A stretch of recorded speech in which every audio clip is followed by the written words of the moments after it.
디도서 강의 첫 번째, 둘째 사람 디도가 그리운 이유, 이것이 오늘 말씀의 주제입니다. 얼마 전 이 부족한 종이 이름만 대면 다 아는 우리나라의 중견 소설가와 만남을 가졌습니다. 한 3시간 동안 너무나 유익하고 또 깊은 영성이 있는 만남이었습니다. 대화 중에 그 작가에게 말했습니다. 작가님이 삼국지를 쓰면 참 좋을 것 같은데 이문열 소설가도 삼국지가 제일 유명하고 제일 대중적이었고 다른 좋은 작품도 있지만 그것이 굉장히 동양 사람, 한국 사람에게는 중심에 있는 것 같습니다 라고 했더니 너무나 뜻밖의 말씀을 하는 거였습니다. 삼국지는 전부 깡패 이야기라는 것입니다. 배울 게 없대요. 도원결이라고 아십니까? 복숭아나무 아래에서 유비 관우 장비가 결의를 했는데 그거는 깡패 서약하고 똑같은 거래요. 야쿠샤가 서로의 새끼손가락에 피를 내가지고 피를 먹듯이 그거하고 다른 바가 없대요. 수호지는 더욱더 그렇다고 합니다. 삼국지에는 대의 명분, 세계관이 없다고 합니다. 오직 자기 자신이 권력을 잡으려는 것일 뿐 아무것도 배울 게 없대요. 또 물어봤습니다. 그런데 왜 사람들이 삼국지에 그렇게 열광하려는 것일까요? 라고 했더니 그것은 자기들 속에 있는 죄, 자기들이 그렇게 되고 싶어 한다는 것입니다. 신앙적인 표현으로 말하면 우리 속에 있는 죄성을 만족시켜주는 거예요.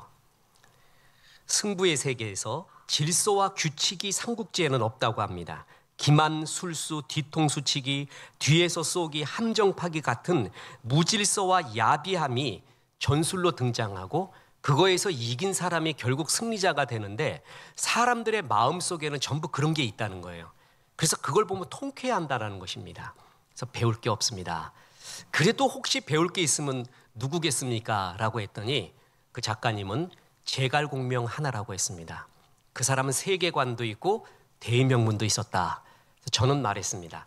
제갈공명도 유명하지만 권모술수에 뛰어나고 권력을 잡으려는 1인자들, 주인공들, 예를 들어서 유비, 손권, 조조 이런 사람들 밑에 있는 충실한 2인자가 있습니다. 그 사람들은 정말 권모술수보다는 충성이 있고 순수가 있었습니다. 저는 2인자에 주목하는 것도 굉장히 좋은 삼국지의 포인트가 아닐까요? 라고 말했습니다. 그러니까 누구냐고 묻기에 전 조자룡이라고 했습니다. 그 사람 정말 멋진 사람이다 했더니 그것도 좋은 포인트라고 이야기했습니다. 조자룡은 2인자입니다. 삼국지는 유비, 관우, 장비입니다. 그리고 제갈공명까지 들어가죠. 그 포스트 라인에 들어가지 못한 둘째 사람, 그가 조자룡입니다. 그런데 그는 정말 멋졌습니다. 바울은 자기의 제자 중에 아들이라고 일컫는 사람이 셋 있었습니다. 하나는 디모데, 디도, 오네시모였습니다. 그 중에 포스트 오브 포스트, 베스트 오브 베스트는 누구냐 하면 디모데였습니다. 디모데에 대한 애정과 사랑이 각별했습니다. 지금도 우리는 디모데는 굉장히 많이 압니다. 설교도 굉장히 많이 듣고요. 디모데 성경 공부도 있고 디모데 출판사도 있고 디모데 강의도 있고 디모데 교육법도 있고 아무튼 디모데는 굉장히 많아요. 근데 여러분 디도라고 들어보셨습니까? 디도 성경 공부, 디도 출판사, 디도 양육법 이런 건 없지 않습니까? 디도는 세 아들 중에 바울의 둘째 사람이었습니다. 그런데도 디도가 정말 아름다웠습니다. 이 디도 같은 사람이 교회에 정말 필요합니다. 이 나라에 필요합니다. 이 시대에 정말 그리운 사람이 하나 있다면 디도와 같은 사람입니다. 그래서 우리는 이제부터 디도서 강해를 통하여 디도의 삶에 젖어보려고 합니다. 그래서 그 삶이 나의 삶이 되고 하나님이 가장 기뻐하는 승리의 삶이 되시기를 주 예수의 이름으로 축원합니다. 디도의 이야기를 오늘은 교훈보다는 이야기같이 들으십시오. 그리고 그냥 디도의 삶에 젖어들기 바랍니다. 디도는 둘째 사람이지만 굳은 일을 다 했습니다. 그는 이방인 제자라는 징크스가 있었습니다. 뭐니 해도 예수 믿어도 그때 당시 포스트는 첫째는 누구였냐면 유대인이었어요. 그런데 디도는 헬라인, 이방인 출신의 바울의 제자였습니다.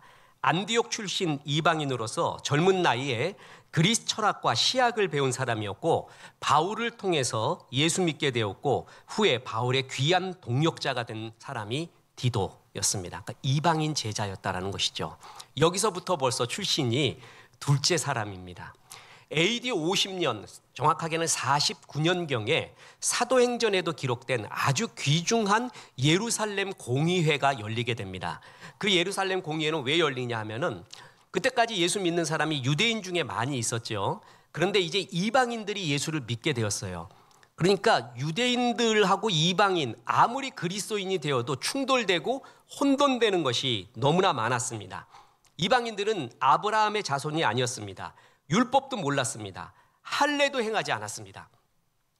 이런 사람들을 어디까지 받아줘야 되는가? 다시 말해서 이방인 중에 예수 믿는 사람에게는 어디까지 이방 문화를 허용하고 무엇은 하지 말라고 해야 되는가? 어떤 유대인의 핵심은 가르치고 어떤 것은 버려야 되는가? 이런 것에 대한 혼돈이 많이 있었습니다. 그래서 이들은 율법도 몰랐죠. 아브라함의 자손도 아니죠.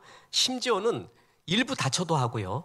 지금이야 그렇지 않지만 그때는 엄격하게 이런 그리스도인들 가운데 금기되어 있던 타투, 문신 같은 것도 되게 하고 개념이 없었어요.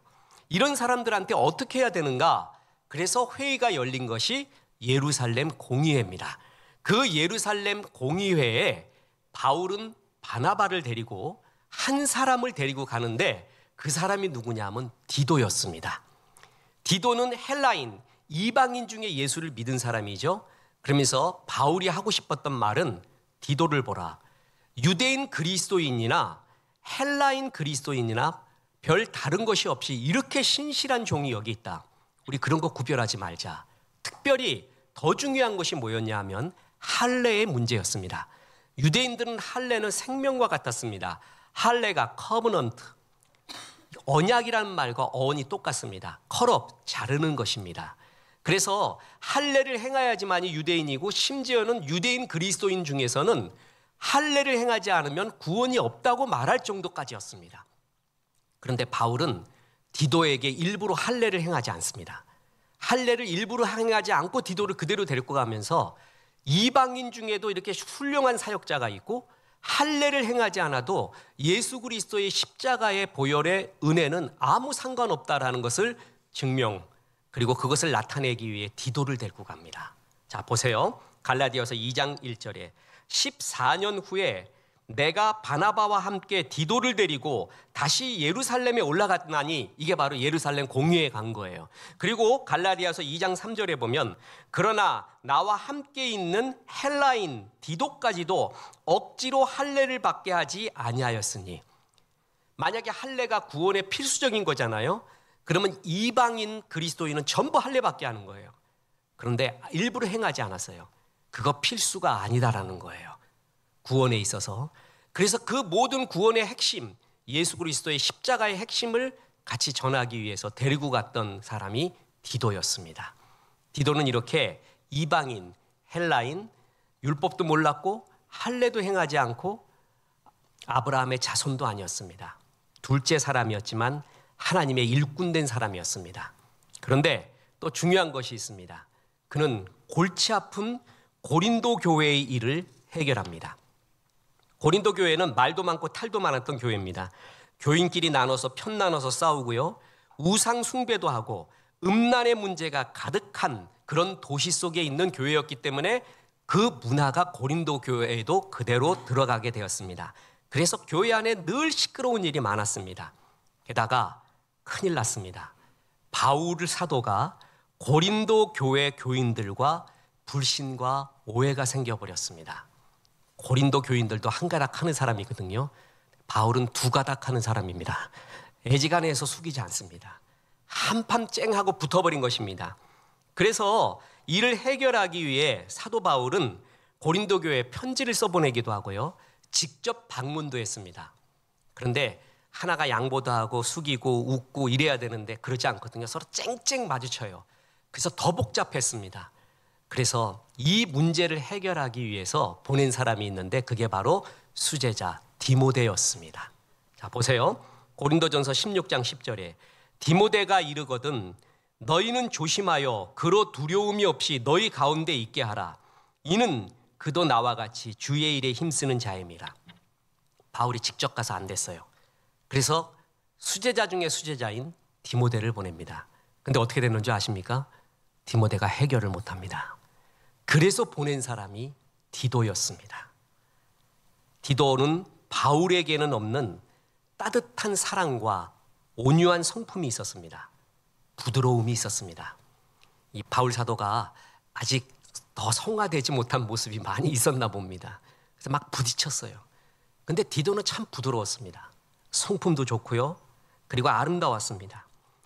디도를 고린도에 보내고 난 다음에 바울은 노심초사해서 고린도 일이 어떻게 됐는가?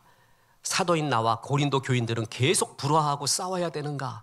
고린도 교회의 저런 엉망진창인 모습을 그대로 놔둬야 되는가? 디도가 좋은 소식을 갖고 오기만 노심초사하며 기다렸습니다. 그때의 심정이 고린도후서 2장 13절에 기록되어 있습니다. 내가 내 형제 디도를 만나지 못하므로 내 심령이 편하지 못하여 그들을 작별하고 마게도냐로 갔노라. 드로아에서 복음을 전할 수 있는 결정적인 기회가 있음에도 불구하고, 전도의 기회가 있음에도 불구하고 바울이 못했다는 거예요. 고린도 일이 너무 걱정돼서. 그래서 디도를 기다리고 기다렸습니다. 아기다리 고기다리라고 아십니까? 기다리고 기다리. 디도야, 무슨 일을 갖고 오는가? 그런데 정말 하나님의 은혜로 굿뉴스를 갖고 옵니다. 디도의 설득으로 고린도 교인들이 바울에 대한 오해와 불신을 풀고 화해하고, 또한 그들이 충성을 하나님 앞에 다짐했다라는 것입니다. 사도 바울이 그 얘기 듣고 너무나 기뻤습니다. 너무나 하나님을 찬양했습니다. 그게 고린도후서 7장 7절에 나옵니다.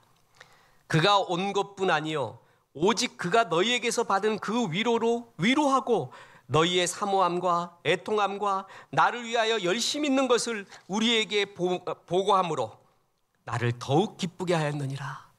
고린도 교인들이 이렇게 충성되고 바울을 사랑하고 이러고 있었구나. 기도를 통해서 확인했습니다. 그래서 너무나 기뻐했습니다. 이 문제를 해결한 게 디도였습니다. 또 큰 문제가 일어났습니다. 예루살렘 교회가 모든 교회의 모체교회죠. 거기서 핍박이 일어나서 전도 안 하고 있자 하나님이 핍박을 주니까 흩어져서 전도하면서 세계 선교가 시작이 된 거예요. 그 예루살렘 교회에 기근이 들었습니다. 살기가 어려워졌습니다. 그래서 재정도 어려워졌어요. 바울이 그 소식을 들었습니다. 그래서 이것은 우리가 개척한 전도한 모든 교회에서 헌금을 모아서 예루살렘 모교회로 보내야 된다. 바울은 그때 어느 생각까지 했었냐면 복음이 돌고 돌아서 어디로 가요? 예루살렘으로 다시 가든 그 귀한 환상까지 생각하게 됩니다. 그래서 각 교회마다 헌금 모아서 예루살렘 교회로 보내자라고 하는데 디도에게 부탁합니다. 디도, 그대는 고린도 교회로 좀 가보지 않겠나? 내가 가긴 좀 곤란한 것 같네. 아무리 그래도 조금 화해되고 불신도 없어졌지만 사람이 돈 얘기하면 굉장히 달라지는 게 현실입니다. 다른 얘기할 땐 몰라도 말이에요. 돈 얘기를 확실하게 오해 없이 할 수 있는 것처럼 그렇게 쉬운 일은 없습니다. 어려운 일은 없습니다. 정말 돈 얘기를 편하게 할 수 있는 관계가 굉장히 귀한 관계인데 바울이 고린도 교회만큼은 그러지 못했나 봐요. 그래서 디도, 그대가 좀 가주게나 이렇게 부탁을 합니다. 그래서 디도가 갑니다. 고린도 교인들을 설득을 합니다. 설교를 합니다. 그래서 이들이 기꺼이 헌금을 내기 시작합니다. 차고 넘치기 시작했습니다. 바울이 너무 기뻤습니다. 그런데 또 하나의 문제가 생겼습니다. 이걸 전달을 해야 되는데 전달자가 누구인가가 문제가 생깁니다. 그때는 온라인이 없었습니다. 그래서 그거를 갖고 가야 되거든요. 현금을 갖고 간다라는 것은 잘못하면 죽음을 의미합니다. 돈 갖고 간다는 것은 금방 그 정보가 새나갑니다. 강도들이 떼거리로 덤빕니다. 그 먼 거리 예루살렘까지 가요? 그 험한 길 가는 동안에 강도 만나서 죽을 수도 있습니다. 그래서 아무도 그런 거 자원하지 않습니다. 그리고 또 하나, 내가 들고 가겠소 라고 하는 사람은 의심을 받습니다. 왜냐하면 갖고 튈 놈들이야. 갖고 튀어. 근데 그때 튀면은 CCTV도 없습니다. 어디로 튀었는지 모르고 그냥 그걸로 딴 삶 사면 되는 거예요. 그래서 내가 갖고 간다라는 사람은 굉장히 의심을 받았어요. 이런 가운데 자원한 사람이 나타났으니 그가 디도입니다. 내가 가겠습니다. 그랬더니 사도 바울도 고린도 교회 성도들도 모두가 동의합니다. 당신이라면 믿습니다. 당신은 정말 이런 일에 적합한 자고 당신은 잘할 수 있을 것입니다. 바로 이 예루살렘 헌금 문제를 해결한 게 디도였습니다. 그리고 또 하나의 난관이 있었습니다. 그게 바로 오늘 본문에 나오는 그레데 섬의 일입니다. 고린도 교회만큼 골치 아픈 곳이 그레데였습니다. 그레데 섬은 지중해에 있는 큰 섬들 가운데 하나로 길이가 250km 정도고 남북이 50에서 11km 정도 되는 지중해 4대 섬 중에 하나로 나름 글자가 있고 문화가 있고 질그릇이 발달했고 도시로 꽤 부유한 도시들이 많이 있었고 독립도시들이 많이 있었던 곳입니다. 이곳에 살던 몇몇 사람이 예루살렘에 갑니다. 그리고 성령 강림 주일날 베드로의 설교를 듣습니다. 회개했습니다. 그래서 다시 그레데 섬으로 와서 교회를 세운 거예요. 그게 그레데 교회입니다. 처음에 순수하기 시작했는데 교회가 커지면서부터 문제가 발생하기 시작합니다. 욕심이 들어가고 분쟁이 일어나고 자기들이 최고가 되려고 권력 싸움이 일어나고 그리고 갈라지게 하는 마귀의 괴계 속에 혼란의 연속이었습니다. 특히 그곳 사람들은 질이 안 좋았습니다. 그래서 성경에 질 안 좋은 사람으로 디도서 1장 12절부터 16절까지 쭉 디도 사람들이 어떤 사람인가가 나와요. 1장 12절 보세요. 그레데인 중에 어떤 선지자가 말하되 그레데인은 항상 거짓말장이며 악한 짐승이며 배만 위하는 게으름뱅이라 하니 그 뒤까지 16절까지 나오거든요. 거짓말쟁이, 악한 짐승, 배만 위하는 게으름뱅이, 허탄한 이야기를 좋아하는 사람, 마음과 양심이 더러운 사람, 하나님을 시인하나 행위로는 부인하는 사람, 가증스러운 사람, 순정도 모르는 사람, 모든 선한 일을 버리는 사람. 이렇게 질이 안 좋아요. 여러분, 목사들 사이에 재미있는 곳이 있습니다. 저 교회는 목사의 무덤이야 라는 곳이 있습니다. 누가 가도 안 됩니다. 사도 바울이 가도 안 되는 교회. 힘든 교회. 그냥 농담으로 들으십시오. 목사들의 무덤인 교회. 들어가면 그 자체가 혼돈이고 싸움이고 싸울 수밖에 없는 구도가 되고 역사는 안 일어나고 그런 교회. 그게 그레데 교회였습니다. 여기에 바울은 디도를 보냅니다. 그래가지고 1장 15절 보세요. 내가 너를 그레데에 남겨둔 이유는 남은 일을 정리하고 내가 명한 대로 각성의 장로들을 세우려 함이니. 굳은 일이에요. 그때 디도가 순종합니다. 그런데 거기에 남아서 하나님의 말씀을 정하고 교회의 질서를 세워갑니다. 그런 디도를 향하여 안쓰럽지요. 그리고 이렇게 성령 충만해라. 이런 사람들을 일꾼을 세워라. 교회 질서는 이렇게 세워가라 라고 하면서 편지를 써준 게 디도서입니다. 그게 바로 우리가 오늘 읽은 디도서예요. 험지로 보낸 거예요. 디도 이런 말 할 수 있지 않겠습니까? 바울 사도님, 알다시피 나는 세컨드, 둘째 사람입니다. 이런 진짜 어려운 일을 하는 거는 포스트가 해야 되지 않습니까? 디모데가 해야죠. 이런 일을 처리하는 것이 첫째 아닙니까? 왜 나한테 고린도 일 하라 그러고 예루살렘 헌금권까지 내가 하고 진짜 괴로운 다 알잖아요. 그레데 섬이 어떤 곳인지 여기에까지 나를 보냅니까? 나는 포스트가 아닙니다 라고 불평할 수가 있겠죠. 디모데 보내십시오. 그런데 그러지 않습니다. 그냥 아멘 합니다. 그래서 거기서 하나님의 역사를 이루고 있는 것, 그게 바로 디도서입니다. 바울은 이런 디도를 가리켜 정말 같은 믿음을 품은, 같은 생각을 품은 귀한 참 아들이라고 칭찬합니다. 보세요. 디도서 1장 4절에 같은 믿음을 따라 나의 참 아들 된 디도에게 편지하노니. 같은 믿음. 영성에도 색깔이 있습니다. 믿음에도 추구하는 사람들이 다 달라요. 그런데 바울 외에 정말 마음에 맞았던 사람이에요. 같은 믿음을 갖고 있었어요. 같은 열정, 같은 눈물, 같은 마음, 같은 생각을 품고 있었어요. 이런 사람 만나는 것은 축복 중에 축복입니다. 그런데 디도야, 너는 정말 내 마음과 같구나. 내 생각과 같고 나의 믿음의 라이프 스타일과 똑같구나. 나의 참 아들이다. 보세요. 아까 예루살렘 헌금, 예루살렘 교회가 기근이 들어서 헌금해야 된다고 그랬잖아요. 그래서 바울이 말했다고 했잖아요. 고린도는 네가 좀 가면 안 되겠니, 디도야? 나도 어려운 거 안다.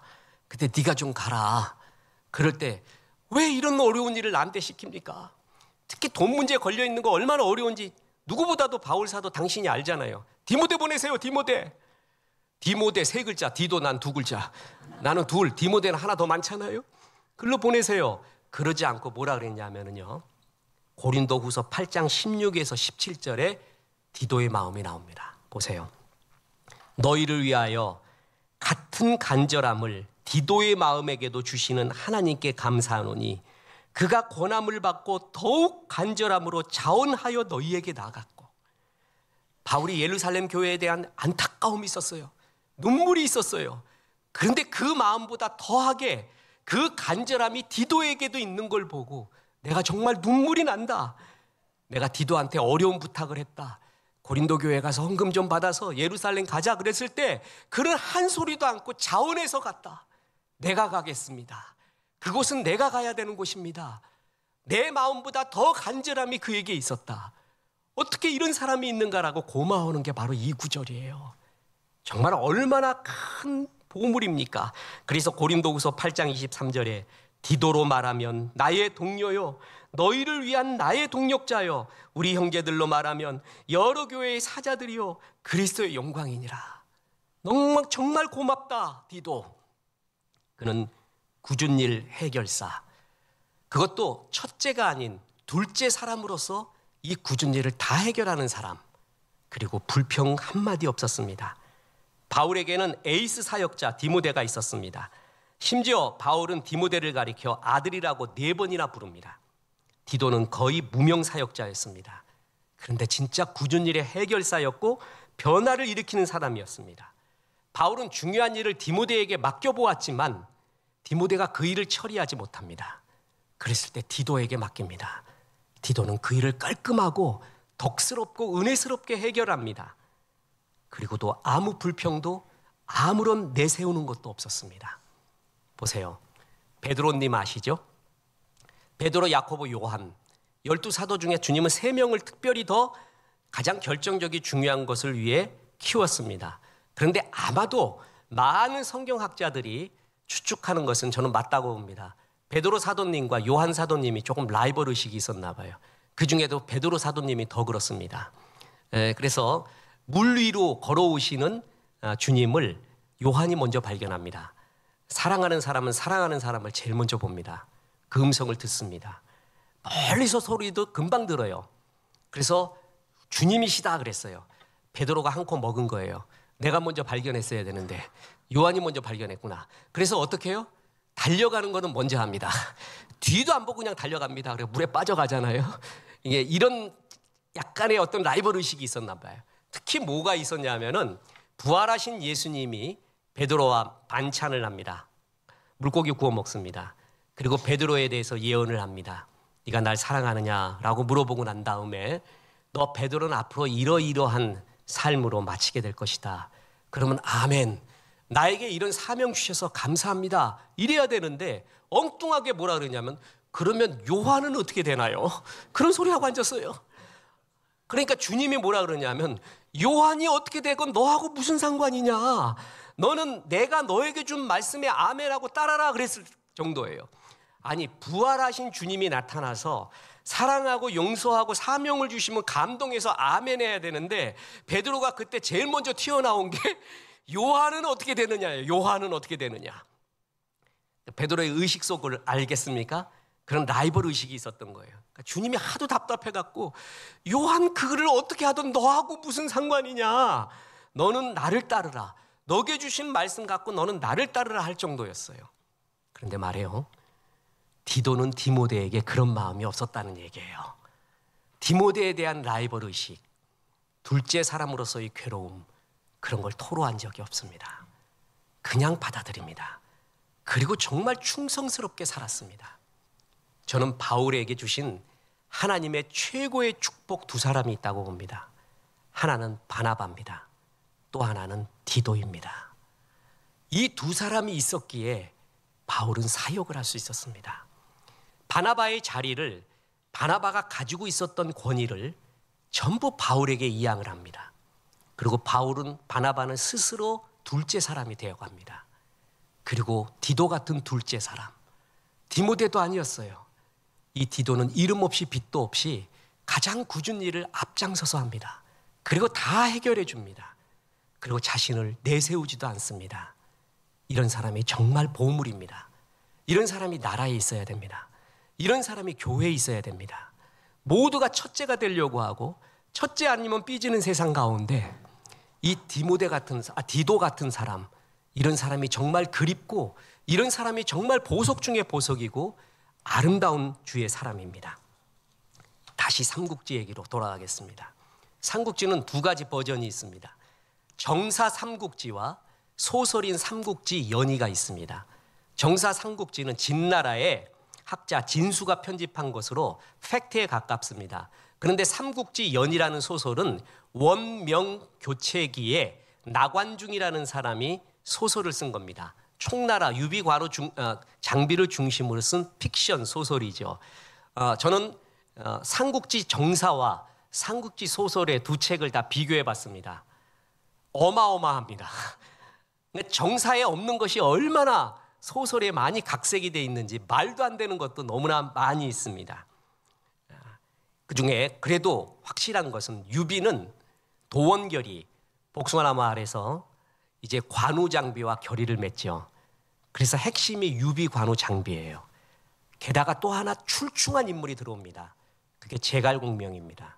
그러니까 삼국지는 요 네 사람이 퍼스트예요. 퍼스트. 그런데 거기에 세컨드, 둘째 사람이 있었습니다. 그게 바로 조자룡입니다. 전 이 사람이 참 멋집니다. 원소를 격파한 조조의 100만 대군이 유비가 있는 형주로 쳐들어옵니다. 그러면 지도자로서 유비는 빨리 도망가야 돼요. 그리고 군렬을 정비해야 해서 반격의 여지를 해야 되는데 그런 개념 없이 형주 사람들이 유비 쫓아간다고 다 데리고 가. 다. 좋은 말로 하면 덕이 있구나. 불쌍한 백성을 돌보는 극률한 측은지심이 있구나라고 볼 수 있지만 군사 전략 경영학으로 보면 바보죠. 다 죽는 거예요. 유비도 죽고 형주 사람도 다 죽는 겁니다. 군사 다시 모아갖고 형주로 다시 오면 되는데 그거보다는 형주 사람 다 끌고 갑니다. 그랬더니 행군이 느리지요. 군사 전략은 하나도 없지요. 조조의 군대가 다 쫓아옵니다. 그래서 유비는 가족을 잃고 자기 몸만 도망치게 됩니다. 가족을 잃어버렸어요. 두 부인과 간부인, 미부인을 잃어버리고 아들 유선, 아두라고 하는 유선을 잃어버립니다. 그때 그 가족을 찾으려 조자룡이 조조의 진영으로 돌진해 갑니다. 홀홀 단신으로 말입니다. 그래서 간부인을 발견합니다. 구출합니다. 도망가게끔 만들어줍니다. 근데 미부인을 발견했어요. 겨우. 그랬더니 다리에 부상을 입었어요. 미부인 생각하기를 자기가 함께 가면 짐이 된다고 알아서 우물에 몸을 던져버립니다. 죽어버립니다. 그리고 남은 게 아들 유선이, 아두라고 불리는 유선이 나중에 총나라의 황제가 됩니다. 2대 황제가 됩니다. 그때 그 유선을 조자룡이 자기 갑옷 속에 집어넣습니다. 그리고 말을 타고 긴 창, 그의 상징인 긴 창을 휘두르고 조조 진영에서 유비 진영으로 이제 탈출을 시도합니다. 너무 잘 싸웠어요. 그거를 높은 곳에서 조조가 봅니다. 저 사람 누구냐? 조자룡이라고 하는 장군입니다. 라고 했더니 절대 저한테 화를 쏘지 마라. 죽이지 마라. 살아서 나에게 포로로 데리고 와라. 내 사람을 만들고 싶다. 이렇게 얘기합니다. 그래서 칼싸움만 한 거예요. 조자룡이 그 긴 창을 휘두르고 활 하나 안 맞고 그는 갑옷 속에 유선을 데리고 유비에게로 달려오게 되었습니다. 그래서 조자룡의 동상에 보면 긴 창, 말, 그리고 갑옷 속에 있는 유선이 나옵니다. 그게 상징이에요. 그래서 유비에게 데리고 옵니다. 그랬더니 유비에게 아두를 건네주면서 미부인을 구하지 못한 이 죄를 용서해달라고 울며 읍소하니까 유비가 그 아들을 봤더니 집어 던져버립니다. 땅바닥에 아마 살살 던졌겠죠. 네, 막 집어 던져버립니다. 그러고 난 다음에 이깟 어린 자식 하나 때문에 나는 충성스러운 큰 장수 하나를 잃을 뻔했구나. 그리고 던져버려요. 그거를 영화에 보면 다시 조자룡이 봤습니다. 그 애를 봐봐. 그리고 웁니다. 감동해서 이렇게 말합니다. 간과 뇌를 쏟아내도 은공을 갚을 길이 없습니다. 그래서 삼국지에서 간뇌도지라는 말이 여기서 나왔습니다. 조자룡의 말입니다. 조자룡 흥칼 쓰듯이 그 조자룡이 유비의 군영에 가서 막 칼 있는 대로 다 잡고 싸우고 했던 이야기, 또 더 유명한 게 유비의 은공, 자식보다 나를 이렇게 위해 주는구나, 그리고 미부인이 죽은 거에 대해서는 책임 충고도 안 하는구나, 간뇌도지라, 간과 뇌를 쏟아내도 주군의 은혜를 갚을 길이 없습니다 하고 울면서 거기서 엎드립니다. 그게 조자룡이었습니다. 자신의 공적을 내놓지 않는 무한 충성심. 다시 말합니다. 조존이, 송건인이, 유빈이 다 깡패들이라는 거예요. 그 소설가의 말에 의하면. 좋은 놈 하나도 없대. 하나같이 권력 잡으려는 놈이지 대의 명분도 없고 나라를 위한 것도 없대요. 권모술수에 능하고 순전히 뒤통수치기 하고. 그런데 조자룡 같은 이인자, 제갈공명 같은 사람은 달랐다는 거죠. 그런 더러운 세상에서도 순수의 충성심을 가지고 있었대요. 그 사람들이 진짜 멋진 사람이라는 것이죠. 조자룡이 그랬습니다. 그래서 삼국지에 보면은요, 특히 우리나라 여성들한테 설문조사를 했더니 삼국지에서 제일 존경하고 멋있는 인물이 누구냐 그랬더니 단연 1위가 조자룡이었습니다. 모두가 1등이 되려는 세상 속에 조자룡 같은 사람, 디도가 그런 사람이었습니다. 험한 일을 하고 나서도 내세우지도 않습니다. 알아달라고 하지도 않았습니다. 그런데 주군의 마음을 품고 있었습니다. 같은 믿음을 따라 충성스러웠습니다. 예루살렘에 헌금하자고 하니까, 고린도 교회 가자고 하니까 그 바울에게 있었던 열정과 안타까움, 눈물이 디도에게 더 있었습니다. 자원해서 갔습니다. 그래서 설교하고 설득하고 고린도 교회 전부 하나님 앞에 드리고, 제일 힘들다는 무덤 같은 그레데 섬에 남아서, 바울이 그곳에 남으라니까 남아서 그는 충성스러운 사역을 하게 됩니다. 이런 사람이 디도입니다. 저는 신약 성경에서 제일 존경스러운 사람 둘이 있다면 하나는 바나바고 또 하나는 디도입니다. 이름 없는 사람, 그러나 정말 충성스러웠던 사람. 아마 천국 가서 바울이 그럴 겁니다. 디모데가 1위였지만 진짜 1위는 너 같다. 그대가 있어서 내가 사역을 했네. 정말 고마우이. 정말 그렇게 말할 것입니다.